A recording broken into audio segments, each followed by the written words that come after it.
संतांच्या ठिकाणी नानाविध पद्धतीचे जरी धर्म राहत असले, संतत्व धर्म त्यांच्या ठिकाणी राहतो, म्हणजे नेमकं काय राहतं या गोष्टीचा विचार करू गेला तर त्या असलेल्या एका धर्मामध्ये नानाविध पद्धतीचे अनेक असे काहीतरी कलागुण आपल्याला दिसून येतात. जसं की संतांच्या ठिकाणी कृपा नावाचा गुण आहे, संतांच्या ठिकाणी दया नावाचा गुण आहे, करुणा कारुण्य त्या संतांच्या ठिकाणी राहत का राहत नाही याचा विचार करताना ज्ञानोबरायाने सुद्धा अनुभवामध्ये या गोष्टीचा विचार केला. दुसऱ्या प्रकारामध्ये माऊली या गोष्टीचा विचार करताना म्हणतात कारुण्याची मूर्ती दे, अन्य काही नाही.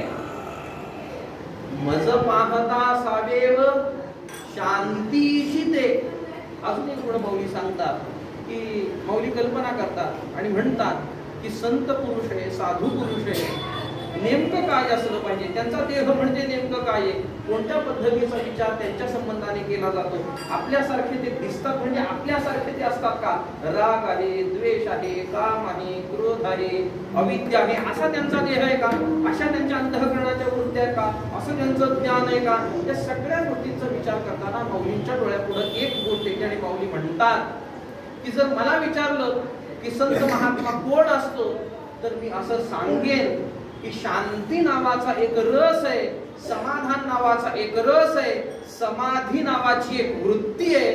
जर त्या शांती रसाला घेतलं आणि त्याला जर ओळलं गेलं, हात पाय काढले, चेहरा काढला, पाय काढले, सगळं मनुष्याकार त्याला आकृती दिली गेली, तर त्या असलेल्या आकृतीला आम्ही म्हणतो साधू पुरुष आहे. साधू पुरुषाच्या अंतःकरणामध्ये, साधू पुरुषाच्या रूपामध्ये शांती एक सापडते, करुणा एक सापडते, कृपा एक सापडते आणि दया एक सापडते. वेगवेगळ्या त्या सगळ्या गोष्टी. दया होत असताना दयेचा जो पात्र असतो, तो दयेचा पात्र अधिकारी आहे का अनधिकारी आहे हा विचार होत. उदाहरण आहे अन्नदानाचं उदाहरण आहे. अन्नदानाचा विचार करताना शास्त्राने आपल्यासमोर असा विचार मांडला की अधिकार अनधिकार बघू नका. अधिकार काय अन्नदानाच्या प्रक्रियेतला भुकेला असला पाहिजे एवढाच, त्याला गरज असली पाहिजे एवढाच, येणाऱ्या व्यक्तीला अन्नदान करावं अशा पद्धतीचा विचार शास्त्राने आपल्या समोर मांडला. दया बुद्धीने ती गोष्ट करावी. श्राद्धाचा विचार करीत असताना शास्त्राने आपल्या समोर ही गोष्ट मांडली. काही लोक असे असतात की ज्यांना संतती नाही, पुत्र नाही, पुत्री नाही, नातू नाही, काहीच नाही, पुढं काही संतती वाढली नाही. अशा असलेल्या सगळ्या लोकांच्या संबंधाने विचार करताना पिंडदानाची तर्पणाची प्रक्रिया करत असताना शास्त्र म्हणतं यांचं पिंडदान कुठे करावं, यांच्या पिंडदानाचा काही विचार होत नाही. करणारा अधिकारी जर शिल्लक नसेल, करणारा कुणीच व्यक्ती जर शिल्लक नसेल, तर यांच्या असलेल्या पिंडदानाचा विचार करताना शास्त्र असं म्हणतं की दया बुद्धीने कुणीतरी त्याचं श्राद्ध करावं. पण दया बुद्धीने श्राद्ध करावं म्हणून प्रत्येक असलेल्या श्राद्धाच्या प्रक्रियेमध्ये एक धर्म नावाचा पिंड आहे, की जो या सगळ्या लोकांसाठी म्हणून सांगितला.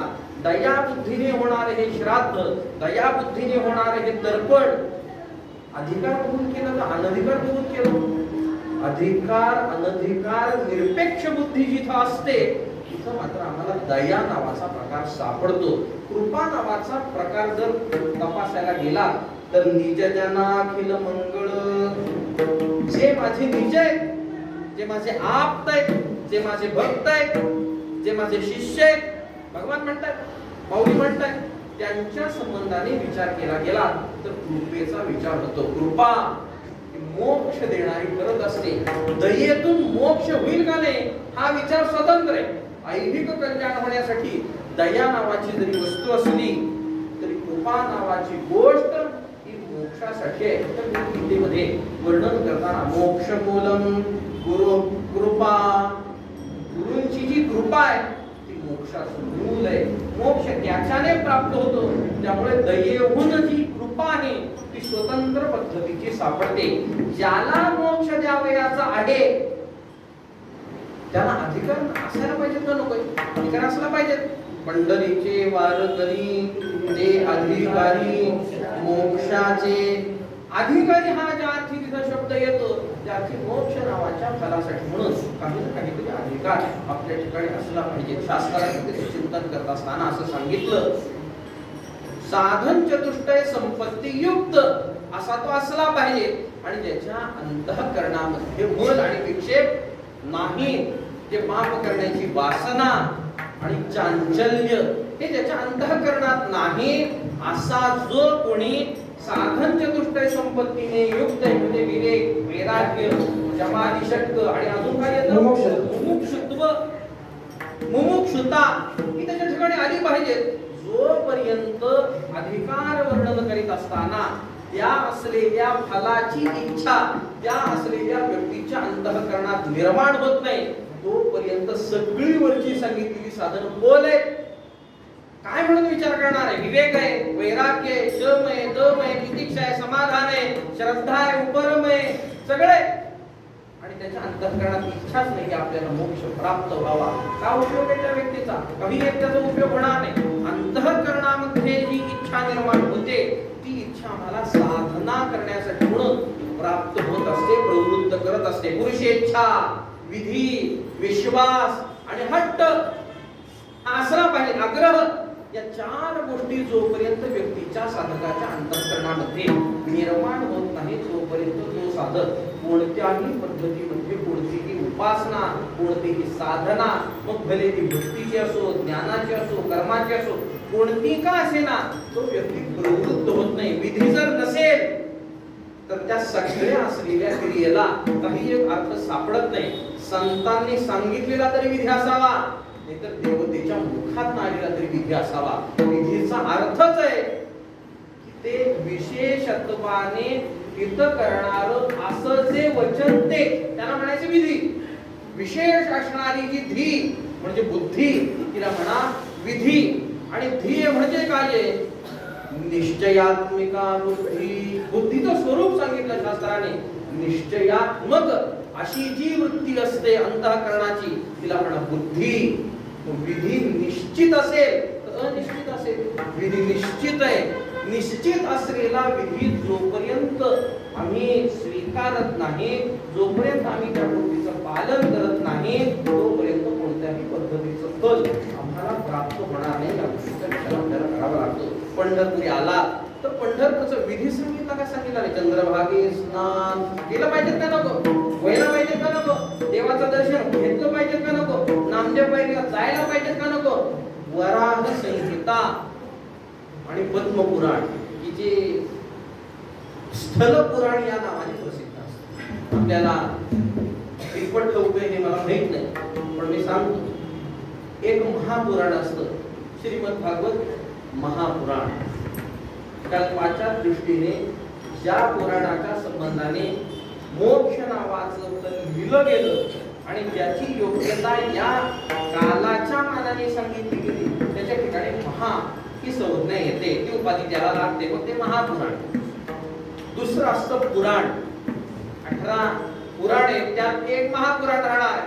आता चालू असलेल्या वाराह कल्पामध्ये श्रीमद भागवत हे महापुराण आहे, तर पूर्वी असलेल्या पाद्मकल्पामध्ये देवी भागवत महापुराण होतं. कारण तिथल्या कालाचा विचार तसा तसा केला गेला, ते महापुराण पुराण. त्याच्यानंतर येतं ते उपपुराण. ते पुन्हा खाली आला, तुम्ही थोडं खाली आला. व्यासांच्या लेखणीतून अवतरित झालेलं जे वाङ्मय की जे सूतांनी समस्त ऋषींना सांगितलं, त्याला म्हणायचं पुराण. त्या ऋषींनी ऐकून इतर असलेल्या ऋषींना सांगितलं, त्याला म्हणायचं उपपुराण. आणि त्याच्या पुढे त्यांच्या त्या प्रशिष्याने त्यांच्या असलेल्या काही समुदायात सांगितलेल्या पुराणांना म्हणायचं औपपुराण. पुराण, उपपुराण, औपपुराण याची सगळ्यांची 18 या संख्येमध्ये आपल्याला सापडते. औपपुराण झालं की त्याच्यानंतर प्राप्त होणार पुराण असं स्थल पुराण. स्थल पुराण म्हणजे काय? जे ते तीर्थक्षेत्र आहे त्या त्या तीर्थक्षेत्रामध्ये त्या त्या तीर्थक्षेत्राच्या संबंधाने साधू महात्म्यांनी ऋषींनी सांगितलेलं जे चिंतन आहे त्याला म्हणायचं स्थल पुराण. त्या स्थल पुराणाचा विचार करा. पद्म पुराणाच्या वाराह संहितेचा विचार केला तर स्थल पुराणाचा विचार तिथं सापडतो. वास्तविक आता पद्म पुराण जर तुम्ही खरेदी करायला गेला तर खंडात्मक तुम्हाला मिळेल, संहितात्मक मिळणार. त्यातल्या त्यात फरक आहे. संहितात्मक असलेला क्रम निराळा आणि खंडात्मक असलेला क्रम निराळा. खंडात्मक असलेल्या पुराणाचा आता सगळा विचार केला जातो, त्याच्यामध्ये पंढरपूर सापडणार. संहितात्मक असलेल्या पुराणाचा विचार केला तर त्याच्यामध्ये आपल्याला पंढरपूर सापडतं. त्या असलेल्या वाराह संहितेमध्ये पंढरपूरच्या विधीचं चिंतन करत असताना शास्त्राने व्यासांनी आपल्याला असं सांगितलं की ज्यावेळी साधक पंढरपूरला येतो त्यावेळी त्यांनी चंद्रभागेचं दर्शन करावं, पुढं महाद्वाराने यावं. पुढं तो महाद्वाराने ज्यावेळी येतो त्यावेळी त्याने काय करावं? काल भैरवाचं दर्शन घ्यावं. महाद्वारात काल भैरव आहे का नाही? माहिती का नाही काल भैरव? काल भैरव म्हणून आम्हाला माहित नाही. शनी मंदिर ठाऊक आहे का? ते शनी मंदिरात काल भैरव आहे. ते शनीचं मंदिर नाही, ते काल भैरवाचं आणि योगिनीचं ते मंदिर आहे. त्या असलेल्या काल भैरवाचं पहिल्यांदा बाहेरून का होईना दर्शन घ्यावं आणि मग श्री विठ्ठलाचं दर्शन घ्यावं. व्यास महामुनी सांगतात, जो व्यक्ती काल भैरवाचं दर्शन न घेता, क्षेत्रपालाचं दर्शन न घेता, त्या क्षेत्र पुरुषाचं क्षेत्र देवतेचं दर्शन न घेता मुख्य असलेल्या या श्री विठ्ठलाचं दर्शन घेतो, त्याला मात्र त्या असलेल्या श्री विठ्ठलाच्या दर्शनाचं फल प्राप्त होत नाही. आम्ही खेळतात, स्मरण त्याच आहे. हा विधी आहे. मी कशासाठी हे सांगतोय, ते उदाहरण कशासाठी मी दिलं. विधी हा आहे. विधी म्हणजे विशेषेण करावयाची शास्त्राने सांगितलेली विहित अशी क्रिया. विहित म्हणजे काय, ती हित करणारी. पै अहितापासून काढिती हित देऊनी वाढविती नाही श्रुती करती माऊली जगा. ज्ञानोबाला म्हणतात श्रुतीने सांगितलेला सगळा धर्म हा विधीचा आहे. म्हणजे नेमकं काय आहे, काय करते ती श्रुती. माऊली म्हणतात श्रुती म्हणजे माऊली आहे. माऊलींनी माऊली नावाची संज्ञा श्रुतीला दिली. बरं, वेदाला ती संज्ञा दिली, बाकी कुणाला संज्ञा माऊली देत नाही. त्यामुळे तिचं काय गांभीर्य आहे या माऊलींच्या एका शब्दाने समजून घ्या. माऊली श्रुतीला माऊली म्हणतात. नाही, श्रुती परवती म्हणजे दुसरी, परवती म्हणजे दुसरी. माऊली ये जगामध्ये दुसरी कोणती माऊली नाही, तिला श्रुती म्हणा. ती श्रुती काय काम करते. पै अहितापासून काढिती, अहितापासून काढते आणि अजून काय करते, हित देऊन वाढविते. विधीचा प्रकार असा सांगितला. विधी असला पाहिजे. अजून काय असलं पाहिजे अनुष्ठानाला, ते विधीवर विश्वास नको का.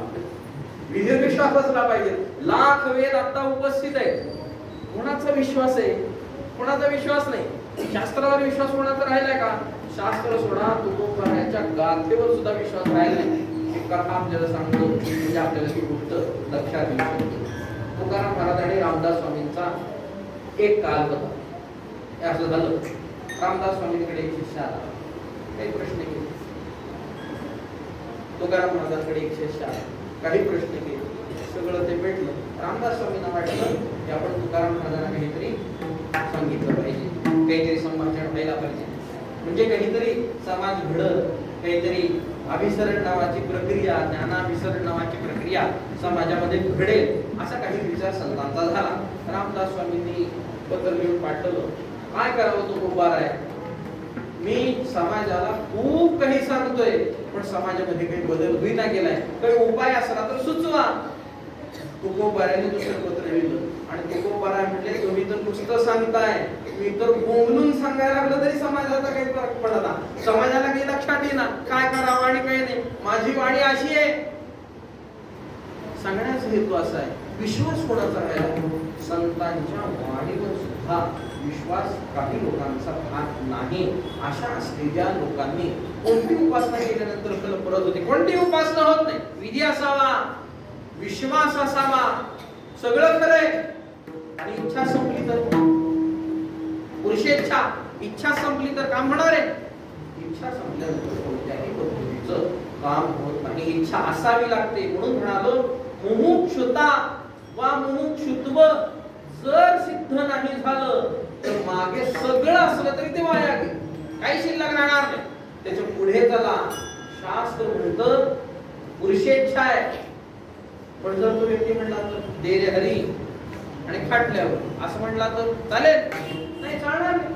काय करावं लागेल. अनुष्ठानाचा, साधनेचा हट्ट मांडावा लागेल. म्हणजे काय, आग्रह करावा लागेल.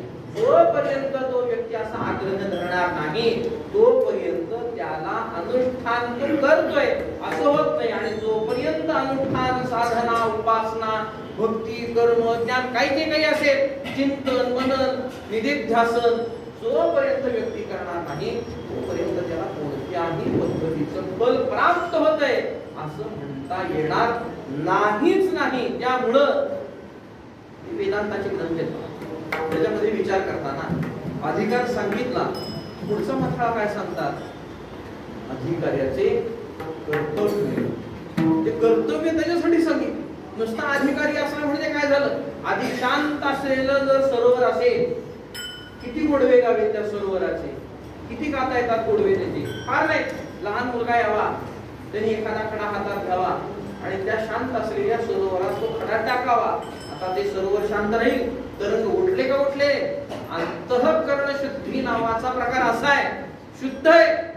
पण जर अधिकाऱ्याच्या कर्तव्यामध्ये जर तो व्यक्ती श्रवण मनन निधिध्यासनामध्ये जर तो अधिकारी प्रवृत्त झाला नाही, प्रविष्ट झाला नाही, उपासनारत जर झाला नाही, साधनारत जर झाला नाही, तर त्या व्यक्तीच्या अंतःकरणात पुन्हा कामक्रोधादींची उपस्थिती लवकर होऊ शकते. पुन्हा कामक्रोधादी जशाला तसे त्याच्या अंतःकरणामध्ये येऊ शकतात. त्याच्यासाठी उदाहरण आपल्याला जडभरताचं टोक आहे, त्याचा काही आपण विचार करत नाही.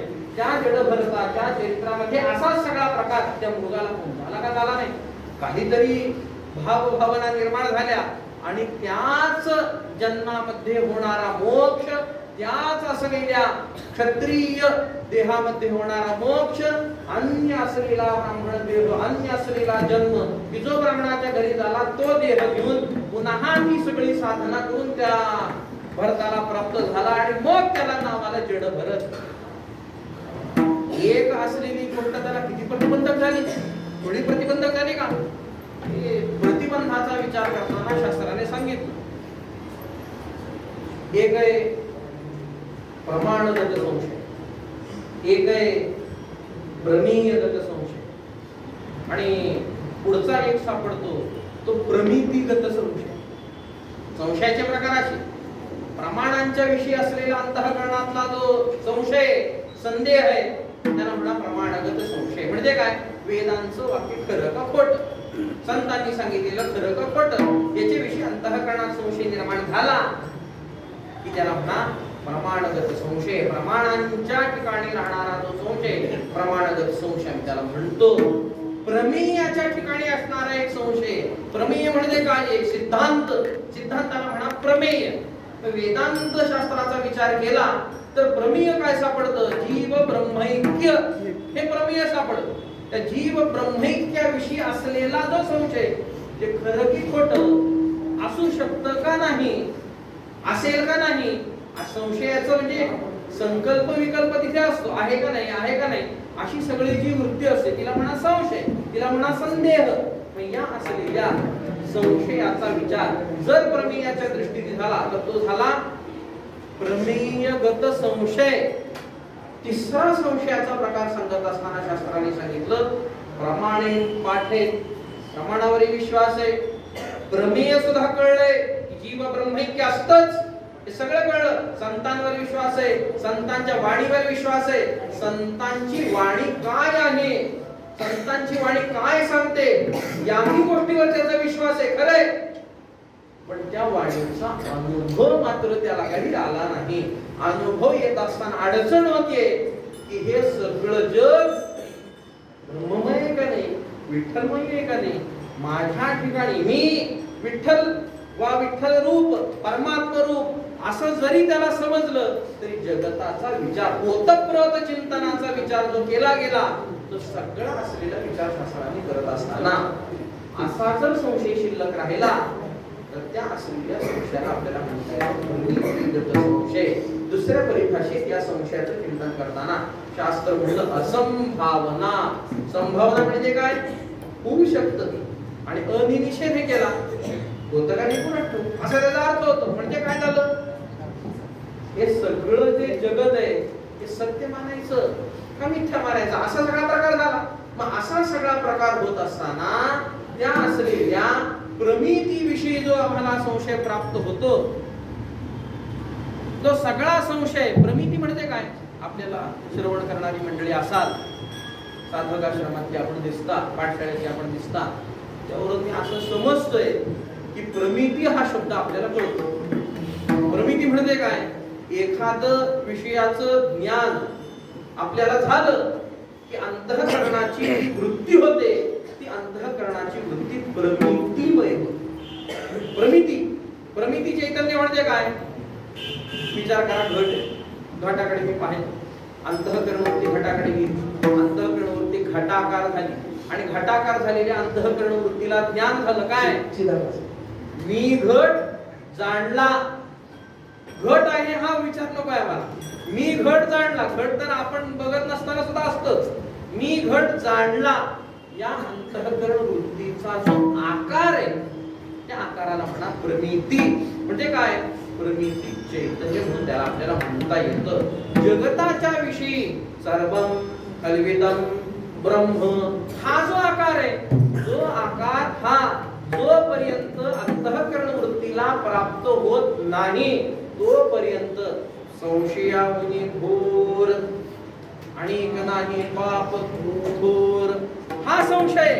आणि जोपर्यंत हे प्राप्त होत नाही तोपर्यंत अंतःकरणामध्ये दुःखाचा ठिकाणा, दुःखाचा जो ठाव आहे तो ठाव काही निघून जाऊ शकत नाही. याच्यासाठी लागतं काय? याच्यासाठी करावं काय लागतं? साधना. मग ती निधिध्यासनाची म्हणा, मननाची म्हणा, श्रवणाची म्हणा, जे काही करायचे ते करा. साधना आवश्यक आहे का आवश्यक नाही? साधना आवश्यक आहे. याला म्हणा आग्रह, याला म्हणा हट्ट, याला म्हणा अनुष्ठानामध्ये रत होण्याची अंतःकरणाची वृत्ती.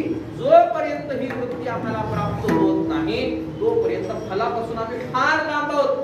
संतांचं जरी वचन असलं आणि त्या वचनावर जर आमचा विश्वास नसला तर त्या असलेल्या संतांच्या वचनाने सांगितलेलं जे काही फल आहे ते फल काही आम्हाला प्राप्त होत नाही. सगळ्यांची ओरडती आहे, आम्ही एवढं करतो आणि आम्हाला काही फळ प्राप्त होत नाही. कसं काय प्राप्त होईल?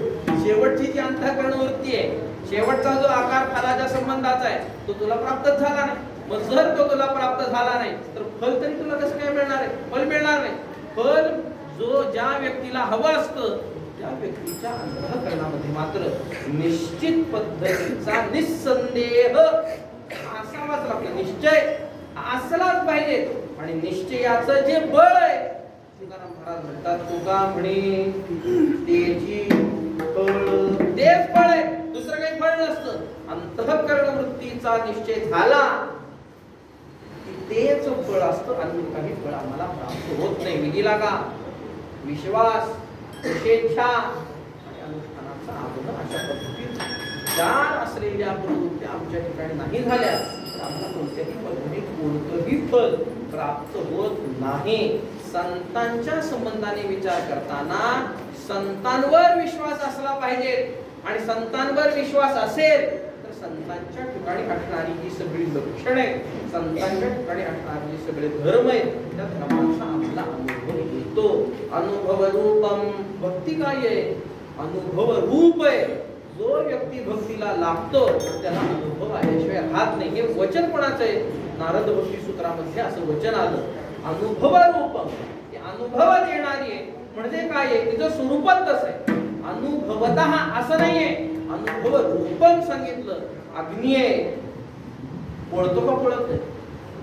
आणून ठेवा बरं थोडा मांडीवर, म्हणजे फार थंड वाटायला. असं होतं काय? असं पळतो का पळत नाही? पहिलवान नसला तरी मांडीवर थोपडतो, कारण अग्नी पटला ना.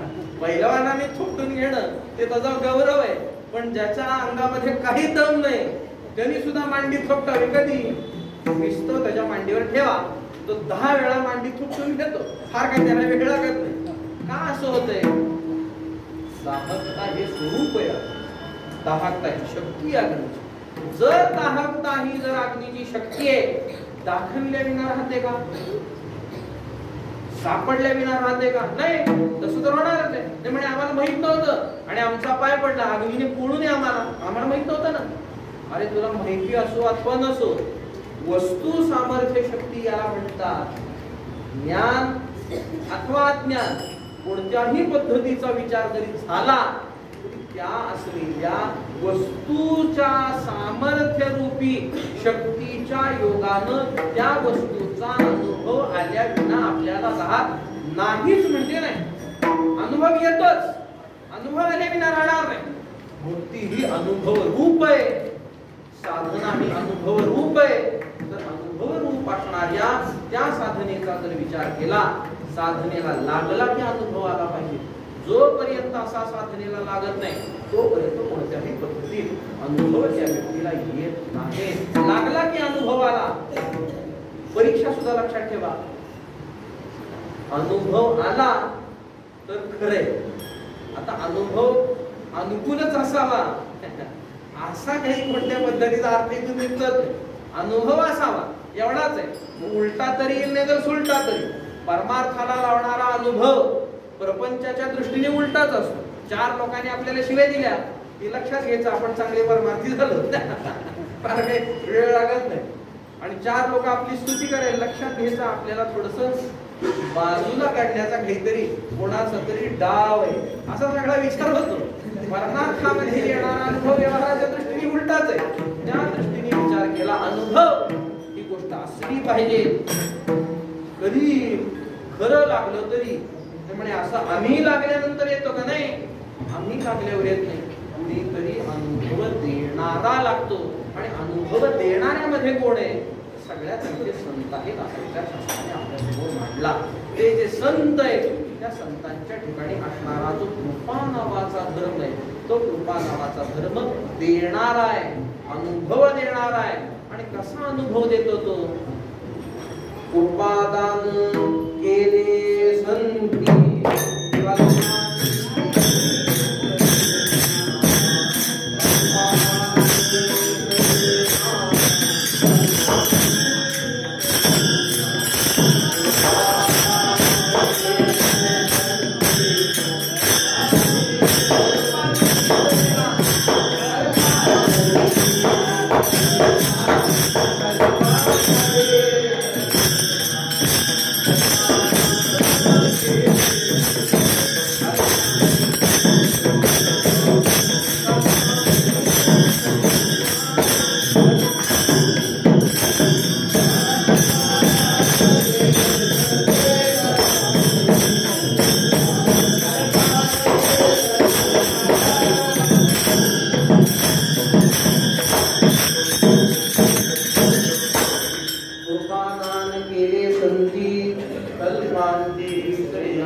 संत कृपादान करतात.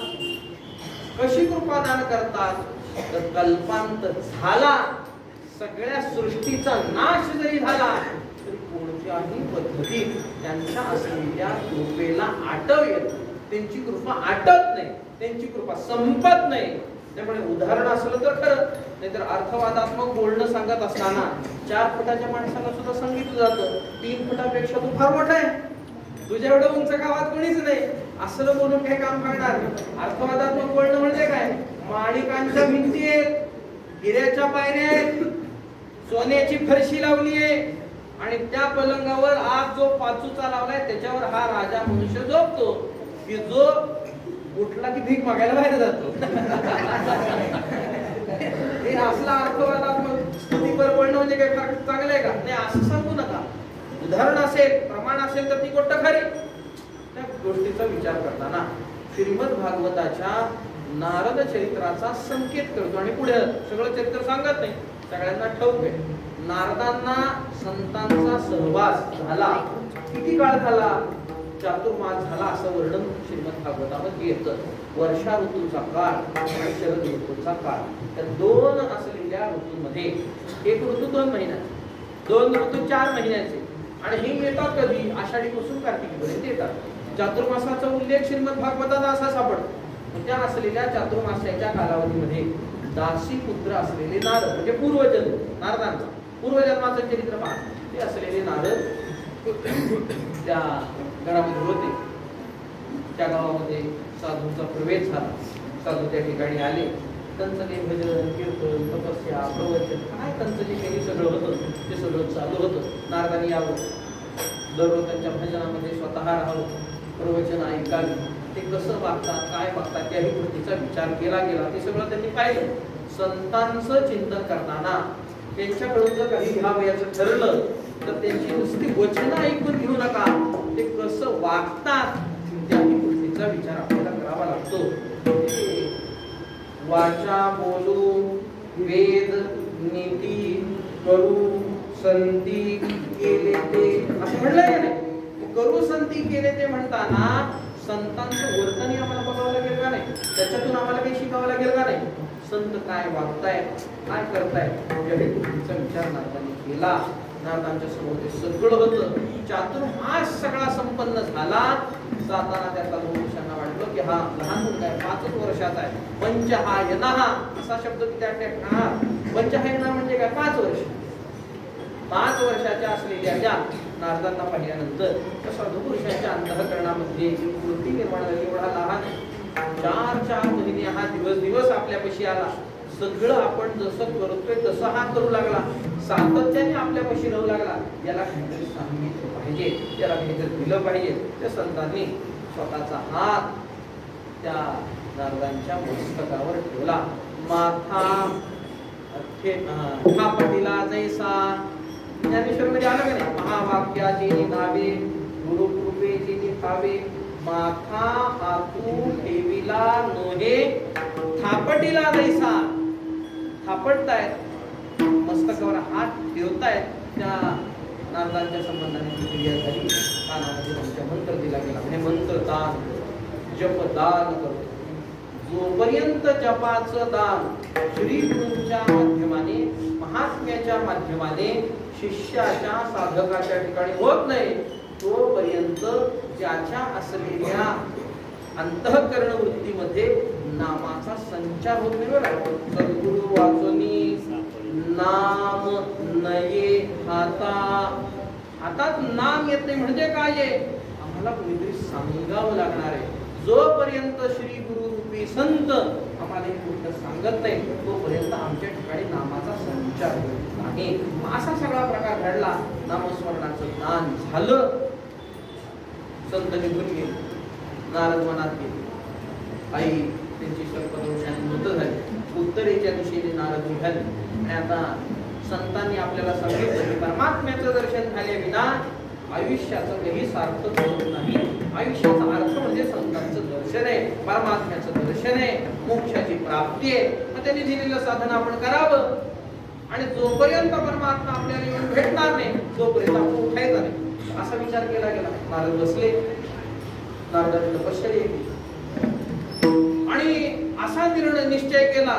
पण आता एकदा डोळे मिटले, परमात्मा आले विना काही डोळे उघडायचे. मग काय जे होईल ते होईल. देह जावो अथवा राहू, पांडुरंगी दृढ भाव. पांडुरंगाच्या ठिकाणी आमचा दृढ भाव आहे. मग देह गेला हरकत नाही, डोळे उघडायचे नाहीत असा नारदांचा निश्चय झाला. नारदांचा तो निश्चय, काही दिवसांची तपश्चर्या झाली आणि परमात्म्याला लक्षात आलं हा कोणीतरी आपला भक्त आहे आणि हा आता हट्टाला पेटलाय. आणि जर हा हट्टाला पेटलाय तर याला दर्शन आपण देणं गरजेचं का गरजेचं नाही, याला आपण दर्शन दिलं पाहिजे. पण नारदांना दर्शन देण्यासाठी म्हणून परमात्मा देव आहे ना. देव आहे म्हणजे काय, प्रकाश. तो देव येतो म्हणजे अंधार येत नाही. बरं, देवाला आम्ही टीव्ही मध्ये पाहतो, धूर आला की महादेव येतो. दाखवतात असा धूर पसरतो, तो मधनं महादेव येतात. तसं होत नाही. मग त्याचं देवत्व धुरात आहे का.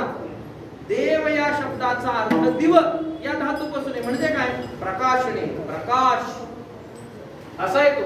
ज्ञानरूप आहे ना तो, आणि स्वयंप्रकाश अशा पद्धतीचा तो परमात्मा असल्या कारणानं या असलेल्या परमात्म्याचा प्रकाश नारदांच्या अंतःकरणामध्ये होतो. नारदांना चमकल्यासारखं होतं, नारदांना दर्शन होतं परमात्म्याचं.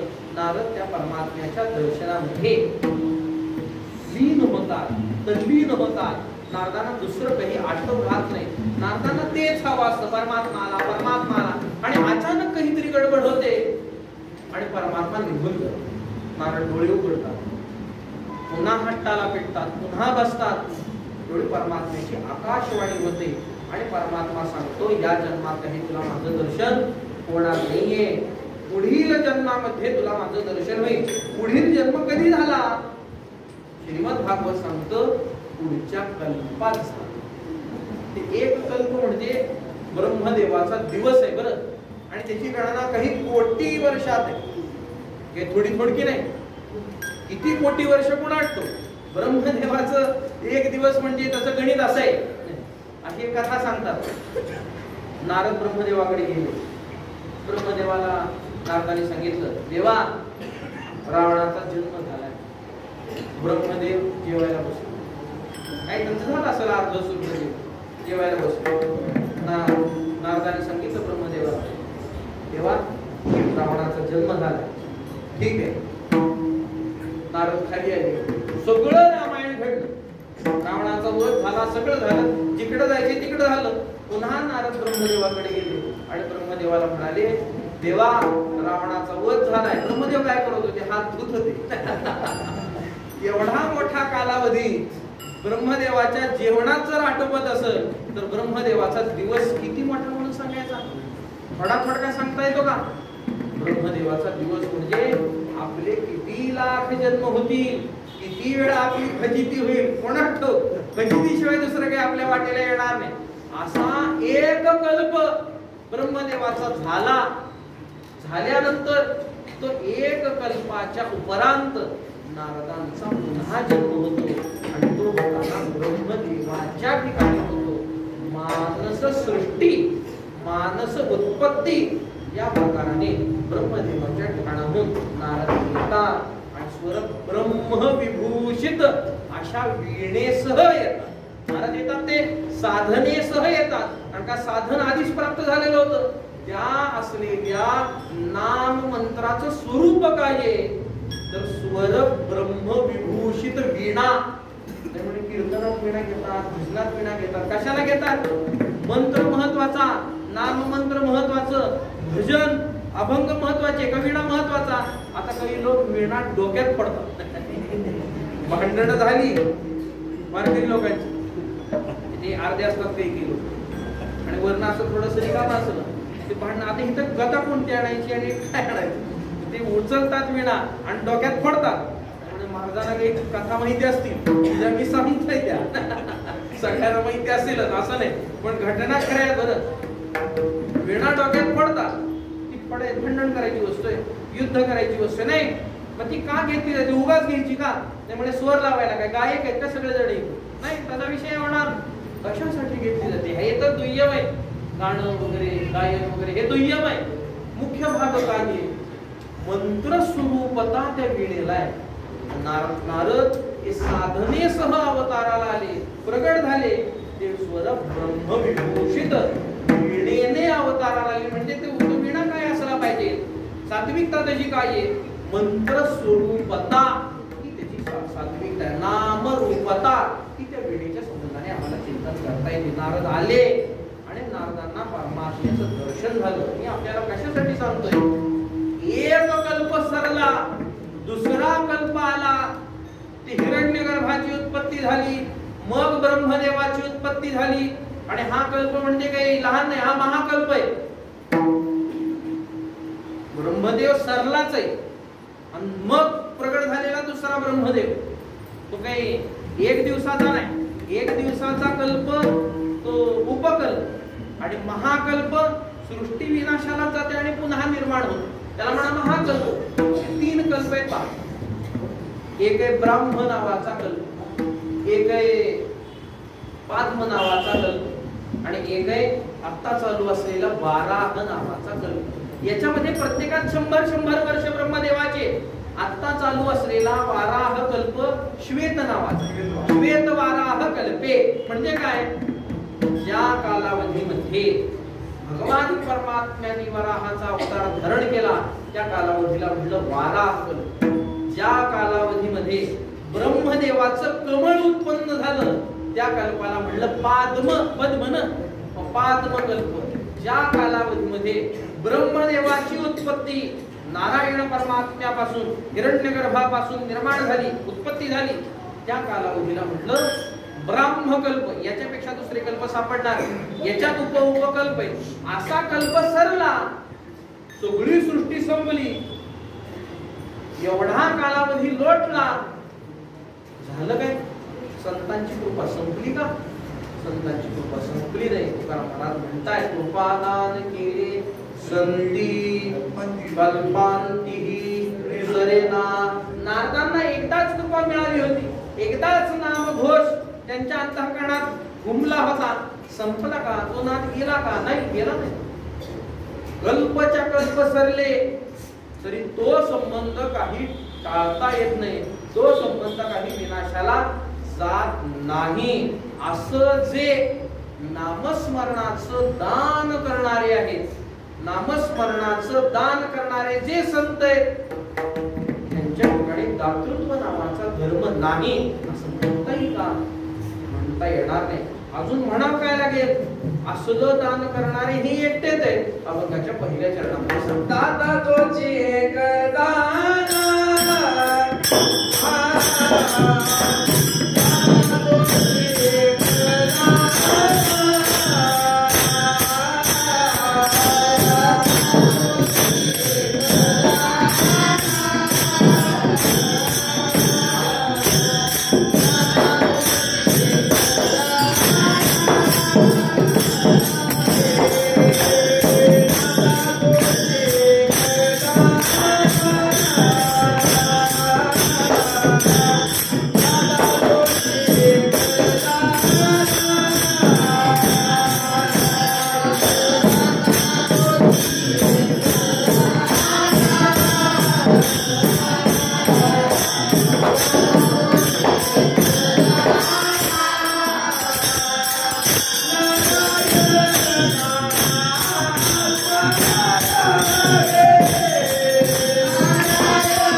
दाता आहे कोण आहे? संत आहे. तोची किती आहे? एक आहे. काय करा? जाणून घ्या. जाणून घ्यायला महत्व आहे. दाते जरी किती जरी असले आणि आम्ही जाणलंच नाही तर उपयोग काय होणार? तुकाराम महाराज म्हणतात तसं करू नका. संतांची ओळख पटवून घ्या. संत हे आपले जीवनात वाटले पाहिजे. आपण बसायदान म्हणतो बा, बसायदानामध्ये 3 ओव्या संतांसाठी ते आपले जीवलक वाटावे अशी प्रार्थना माऊली करतायत. संत आपले जीवलक वाटावेत म्हणजे संतांचं महत्व आहे का महत्व नाही? संतांचं महत्व आहे. संतांच्या विना कोणतंही कार्य हे होत नाही. धर्मशास्त्र म्हणून काहीतरी आम्ही ऐकलं होतं. म्हणजे काय आहे? स्मृतीशास्त्र आहे. स्मृतीशास्त्र आहे म्हणजे काय आहे? ऋषींची वचने. ऋषींची वचने म्हणजे काय आहे? संतांची वचने. तुम्ही सनकादिक संत, सनकादिकांना म्हटलं काय? संत. त्यांची वचन स्मृती रूपाने शास्त्राने सांगितली. म्हणजे काय आहे? धर्मशास्त्र म्हणजे संतांची वचने. त्या असलेल्या धर्मशास्त्राचा स्वीकार आम्ही करायचा का करायचा नाही? करावा लागतो. संतांना जाणायचं ठरलं. कसं जाणावं? बघून जाणावं काय? संतांकडे जाऊन ते धोतर घालतात, पॅन्ट घालतात, असं काही असतं का? बाह्य चिन्ह सोडून द्या. असं काही बघून संत म्हणून स्वीकारावं काय? पांढरा शुभ्र कपडा घातलेला संत असतो आणि मळलेला कपडा घातलेला संत नसतो असं म्हणता येतं का? संतांची ती परीक्षा होते का तशी? अशी होत नाही. परीक्षेचा प्रकारच निराळा आहे ना. संतांची परीक्षा करावी का न करावी हा विचार मला इथं मांडायचा नाही. असते का नसते, करतात का करत नाही, लोकांचा विचार काय असतो तो मी सांगू. करावी का न करावी हा स्वतंत्र विषय. लक्षणावरून आम्हाला मात्र संत ओळखू येतात. जाणायचंय, जाणून घ्यावयाचंय.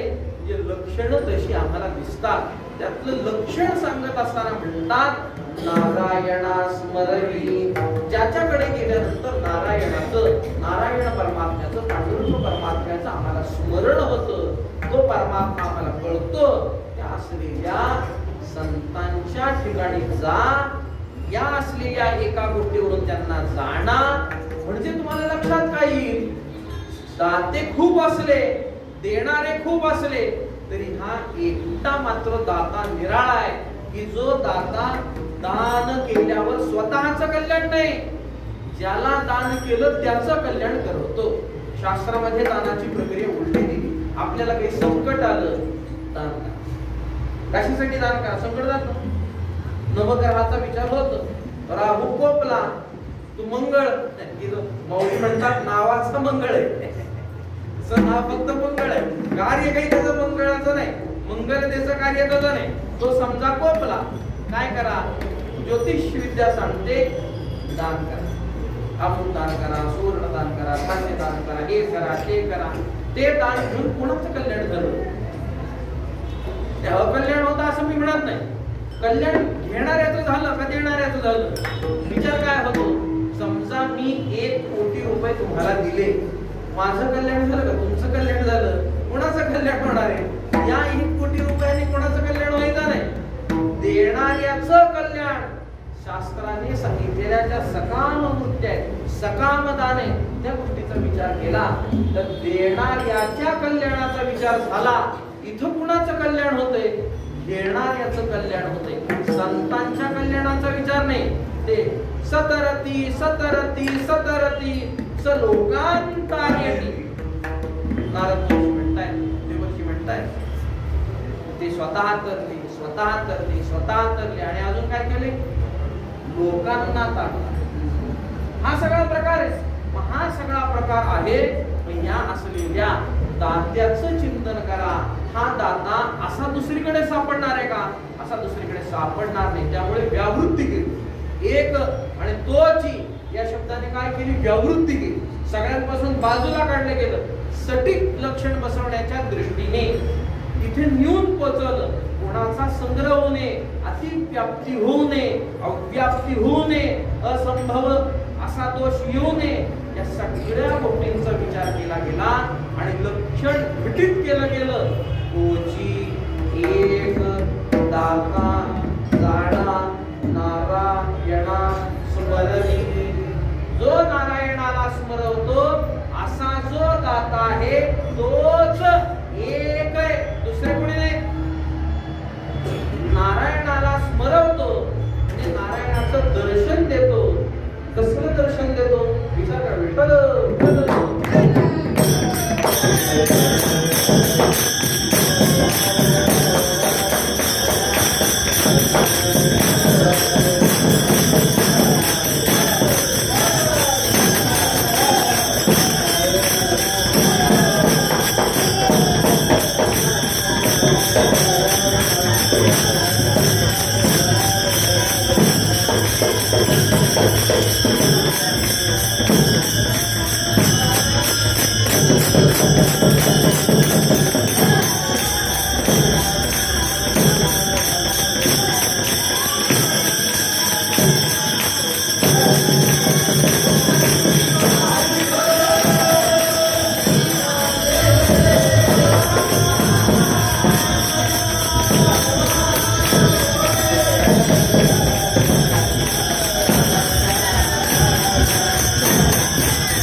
कसलं दर्शन करून देतात याचा विचार करा.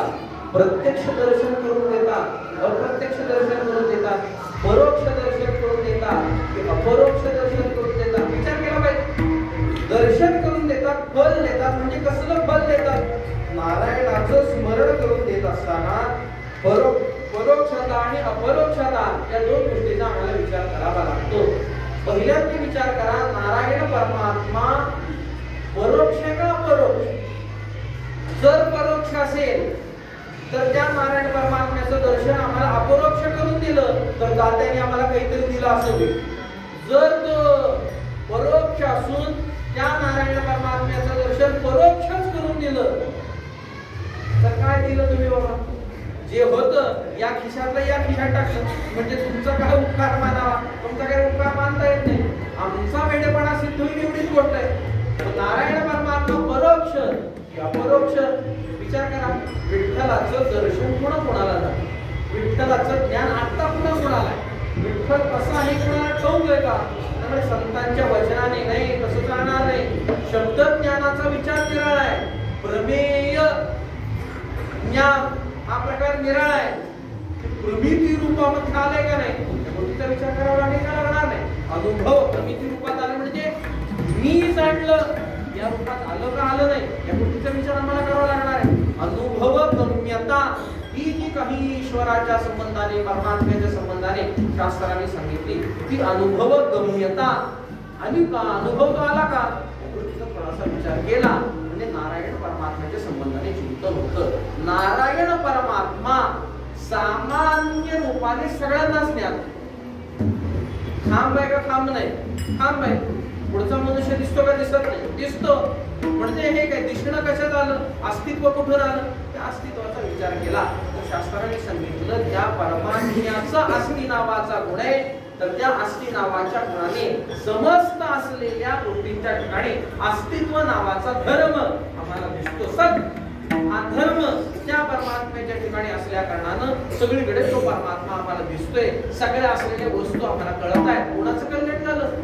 वस्तू बघितली, दगड बघितला, कल्याण कोणाचं झालं? कोणाचंच कल्याण झालं नाही. आजपर्यंत अनुभव आला नाही. हा दगड बघितल्यावर आनंदाला जाणारे जिहादी लोक आहेत पहा. दगड बघितलाय त्यांना आनंद होतो, कारण त्यांना ते फेकायचे असतात. दगड फेक करणाऱ्या माणसाला दगड बघितला की स्वर्ग मिळाल्याच्या वर आनंद आहे, कारण का हत्यार प्राप्त झालं ना. म्हणजे काय मुक्ती झाली? नाही, मुक्ती होत नाही. दगड बघून आनंद झाला, बायको बघून आनंद झाला नाही, होतो ना. बायको बघितली नाही आणि आनंद झाला, असं कसं होईल? ज्याचं झालं नाही त्याला विचारा, त्याला किती बघू वाटते. आणि ज्याचं झालंय त्याला विचारा, त्याला बघू वाटते का? दोन्ही प्रकारे. आता सगळेच जण माझ्या सहित इथे लहान आहे, त्यामुळे कोणत्या पक्षात येता हा विचार.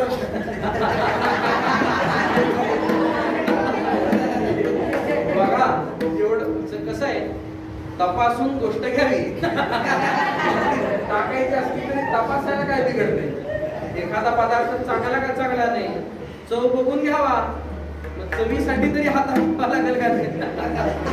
दोन चार जण मोठे आता स्पष्ट विचारू नका, नंतर भेटले की विचारा. सोपं काम आहे. सांगताना काही जरी सांगितलं तरी नजरेकडे ध्यान द्या, नकार बरोबर देतील, इथंच बरं वाटतंय. सांगण्याचा हेतू असा आहे, परीक्षा करायला. नारायण परमात्मा सामान्य रूपाने ज्ञात असून काही उपयोग नाही. विशेष रूपाने ज्ञात होणं हे गरजेचं आहे. आणि विशेष रूपाने ज्ञात होणं गरजेचं आहे. या असलेल्या एका अनुभवावरून आम्हाला असं लक्षात येतं की परमात्मा आम्हाला परोक्ष आहे. आपलं स्वरूप आपल्याला अपरोक्ष आहे. अपरोक्ष शब्दाचा अर्थ प्रत्यक्ष आणि परोक्ष शब्दाचा अर्थ अप्रत्यक्ष. ते अ लागलं म्हणजे निषेध झाला, म्हणजे अपरोक्ष म्हणजे अप्रत्यक्ष, परोक्ष म्हणजे प्रत्यक्ष असं होत नाही. अक्षाच्या दृष्टीने विचार केला, डोळ्याच्या दृष्टीने विचार केला, अपरोक्षता म्हणजे प्रत्यक्षता. नारायण परमात्मा आम्हाला परोक्ष आहे, आमचं स्वरूप आम्हाला अपरोक्ष आहे. आपण आपल्याला फक्त ओळखत नाही, ते अगदी साक्षी चैतन्य, आत्मा, आत्मप्रमा असं सोडा. जीव मी आहे असं समजता का समजत नाही. त्या अद्वैत शास्त्राचा अद्वैत मकरंद त्याच्यामध्ये एक विचार नाही म्हणे, स्वतःच्या अस्तित्वाचं ज्ञान व्यक्तीला नसतं असा एक क्षण सांगा. त्यावेळी लक्ष्मीधर कवी म्हणाले, कोळशाची खाण खूप खोल आहे, काळा कुट्ट मनुष्य अंधार आहे, डोळे सुद्धा काळे, असा विचार करा.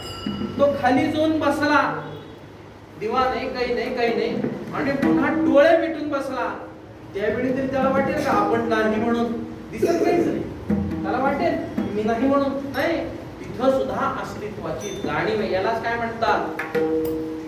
अहंकार.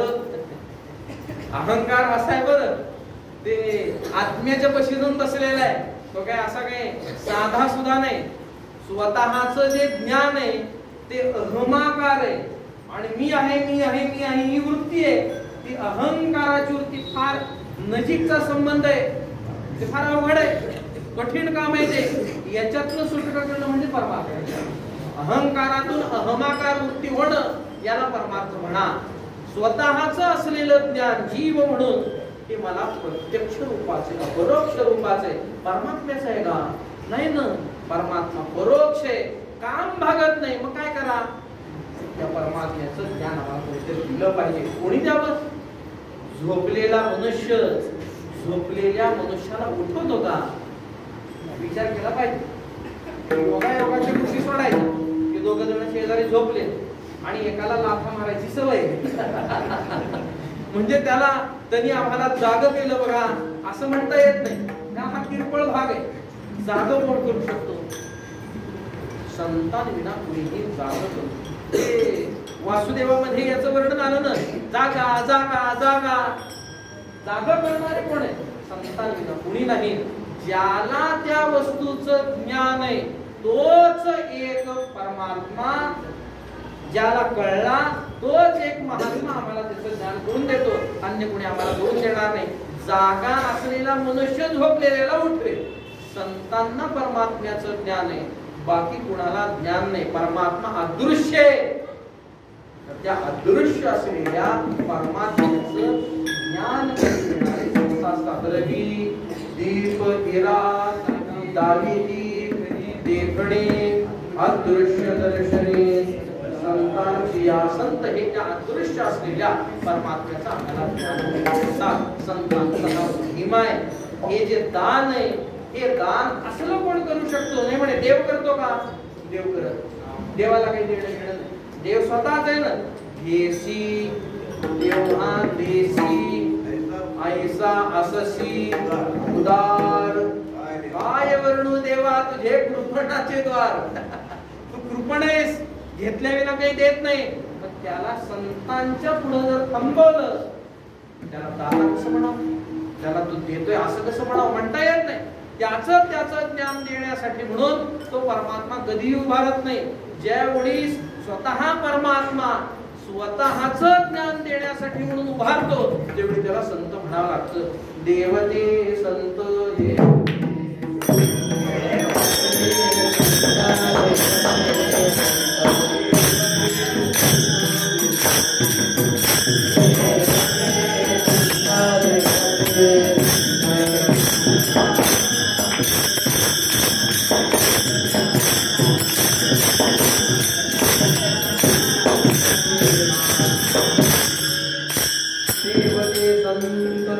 देवते संत निमित्त त्या प्रतिमा माझा विठोबाचा कैसा प्रेम भाव देव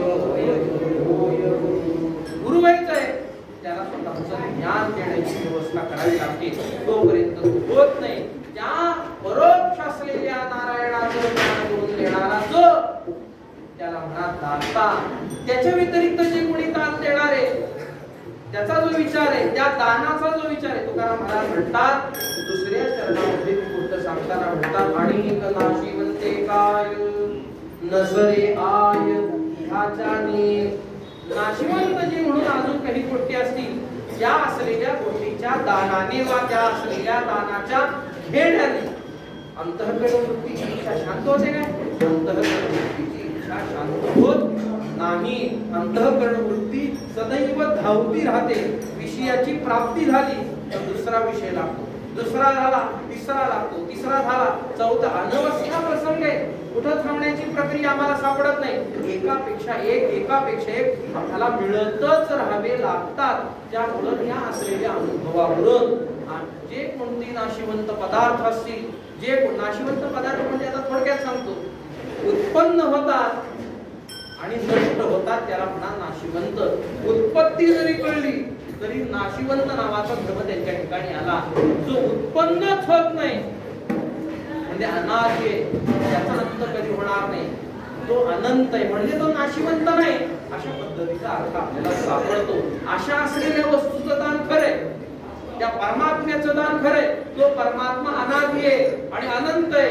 तो परमात्मा आमच्या हातामध्ये ज्यांनी ठेवला, आम्हाला तो परमात्मा ज्यांनी दिला, ते जे दान आहे परमात्म्याचं ते नाशिवंत नाही. जे आणि अजून काही असेल याच्या व्यतिरिक्त, त्या परमात्म्याच्या व्यतिरिक्त जे म्हणून काही असेल ते शास्त्राने सुद्धा सांगितलं, श्रुती सुद्धा म्हणते आता हा अन्यत् आर्तम. आर्तम म्हणजे तू करू. या परमात्म्याच्या व्यतिरिक्त जे जे म्हणून काही असेल येथे काय आहे? दुःखरूप आहे. हा परमात्मा एवढा एकमेव सुखरूप आहे, त्याच्या विना दुसरं सगळं दुःखरूप आहे. जर त्या परमात्म्याच्या विना दुसरं काही असेल त्याला होणार काय? तुकाराम महाराज म्हणतात नाशिवंते काय नसरे आय. आय म्हणजे इच्छा. याच्याने काही इच्छा पूर्ण होत नाही. आमची इच्छा म्हणजे समस्त असलेल्या साधकांची इच्छा कधी पूर्ण होईल? नारायण परमात्म्याचं दर्शन माझ्या विना पूर्ण होणार नाही. विडोबा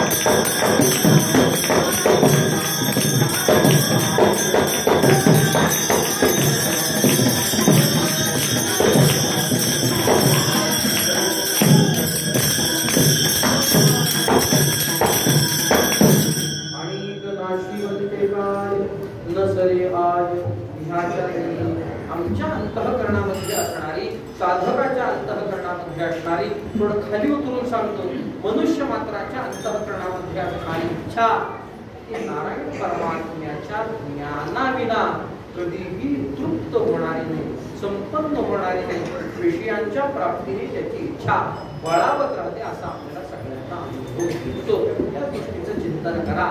जर असं असेल तर त्या असलेल्या संतांच्या ठिकाणी आम्ही काय केलं पाहिजे या गोष्टीचा विचार करताना संत कळले, लक्षणांनी कळले, अन्वयाने त्यांचा विचार झाला, निषेध प्रपंचातल्या सगळ्या नाशिवंत विषयाचा केला.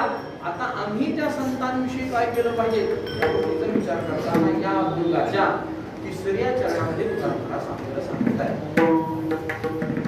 यावे तया काकुळती जे दाविती सुपंथ, यावे तया काकुळती. हे पाठातला नसल्यामुळे थोडी गडबड होते. पाठातला असलं की बरोबर चालतं ते. इकडं दुसरं चरण म्हणेपर्यंत चालू होतं अभंग, इकडं 1 मिनिट भर थांबलं तरी येत नाही. पाठातलं नाही गडबड.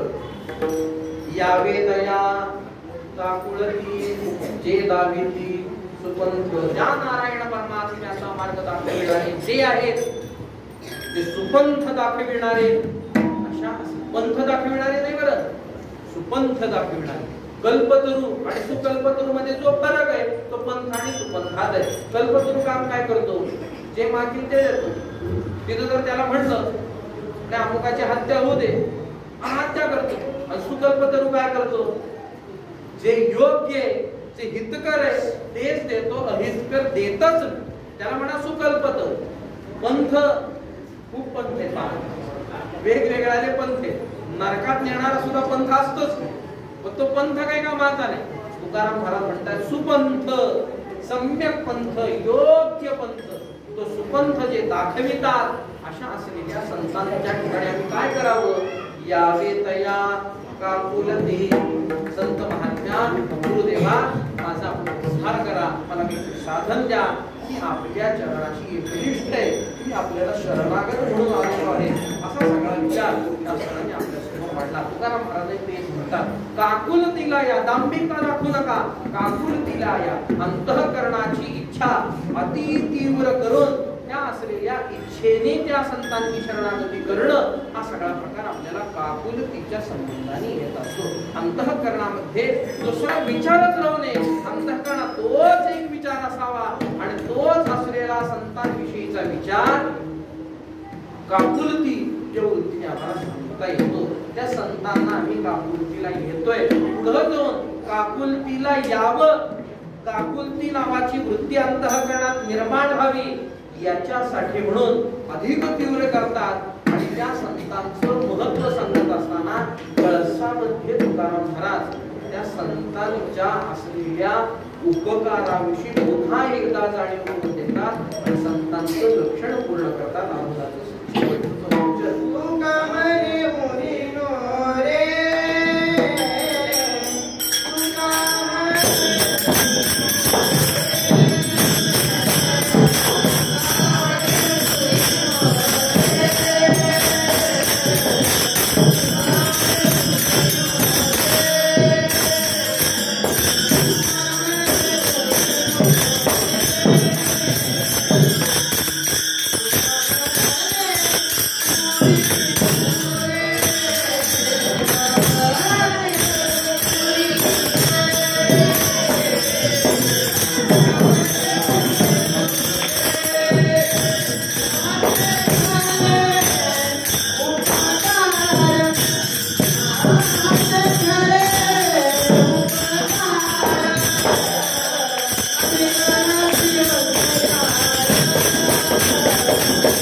संतांनी नारायण परमात्म्याचं ज्ञान आपल्याला करून दिलं की अज्ञानाची पुरी शिल्लक राहत नाही. अज्ञान संपून जातं. ज्ञान झालं म्हणजे झालं काय? अज्ञान पळून गेलं असा त्याचा अर्थ आहे. परमात्मा आम्हाला कळला, मग प्रपंच शिल्लक राहिला का थोडा अजून ज्ञानामध्ये नाही. प्रपंचाचं वासनेचे बीज जळोनी जाय प्रचित बीजाप्रमाणे होतं. वासनेचं बीज काय आहे त्याचा अर्थ करत असताना महात्मा करतात अज्ञान. वासना जेथून निर्माण होते ते अज्ञान आहे. ते अज्ञान उरीला शिल्लक राहत नाही. उरीला शिल्लक राहत नाही म्हणजे नेमकं काय? उदाहरण देतो म्हणजे की आपल्याला गोष्ट पटकीने समजून. एखादं भांडण त्याच्यात फोडणी टाकायची आणि फोडणी टाकून वारकऱ्यांना निषिद्ध असलेला लसूण नावाचा पदार्थ टाकायचा. टाळा ते सगळं गडगडून भरपूर टाका लसूण आणि ते सगळा काय जो काही प्रकार असेल अन्नाचा तो सगळा पल्युषित सगळा तो सगळा प्रकार काढा. भांड धुवा, बाजूला ठेवा आणि पुन्हा वास घ्या. थोडा तरी लसणाचा वास येतोच. याला काय म्हणा? उरी. हे शिल्लक राहिलं याला म्हणायचं उरी. खरकट थोडं राहिलं म्हणजे उरी नाही, ते खरकटच आहे. सगळं धुवून आम्हाला वाटतंय स्वच्छ केलं, वास घेऊन बघा त्याच्यामध्ये पुन्हा वास येतो, ती आहे उरी. आणि तुकाराम महाराज म्हणतात अज्ञान असं नावाला सुद्धा शेष संत महात्मे ठेवत नाहीत. असा जो कुणी आहे, असे जे संत आहेत त्यांचे खरे उपकार आमच्यावर आहेत. अज्ञान ठेवणाऱ्या व्यक्तीचा उपकार काय मानायचा? थोडं काढलं थोडं ठेवलं, उपयोग काय त्याचा? ते डोक्याचं काढलं आणि कमरेला गुंडाळलं त्याचे उपकार असतात का? नाही. ज्यांनी राजा आम्हाला केलं त्याचे उपकार होत असतात. त्यामुळं उरीही जो अज्ञानाची ठेवत नाही, नारायण परमात्म्याचं ओतप्रोत संपूर्ण असं उघड परब्रह्म म्हणून जो आम्हाला ज्ञान करून देतो, त्या असलेल्या संतांचे खरे उपकार आहे. दुसऱ्यांचे उपकार नाही आमच्यावर, संतांचे मात्र उपकार आहे. आजची ही कीर्तन सेवा सर्वश्रेष्ठ प्रल्हाद महाराज यांच्या पुण्यस्मरणाच्या प्रल्हाद महाराजांचा अधिकार आहे, त्यांचं जे चरित्र आहे ते सगळ्यांना ठाऊक आहे. ज्ञानोबा तुकाराम नावाचा मंत्र हा या महात्म्याकडून वारकरी संप्रदायाला प्राप्त झाला. त्याच्या आधी कोणास ठाऊक नव्हतं, त्याच्या आधी भजन करत असतील, पण ज्ञानोबा तुकाराम नावाचं भजन या महात्म्याकडून आपल्याला प्राप्त झालं. पुराणामध्ये प्रल्हाद नावाचा भक्त आहे, तर पंढरपुरामध्ये सुद्धा त्या नारायण नरसिंह पांडुरंग परमात्म्याचा हा प्रल्हाद नावाचा भक्त आहे. थोर असे हे विठ्ठल भक्त आहे, त्यांचं चरित्र आपल्या सगळ्यांना ठाऊक आहे. झालेली सेवा माये बाप विठ्ठलेशाच्या चरणी, ऐसे रुक्मिणी मातेच्या चरणी, संत श्रेष्ठ प्रल्हाद महाराजांच्या चरणी, सद्गुरू गुंडाबाबांच्या चरणी समर्पित करतो. आणि या ठिकाणी ज्ञानेश्वर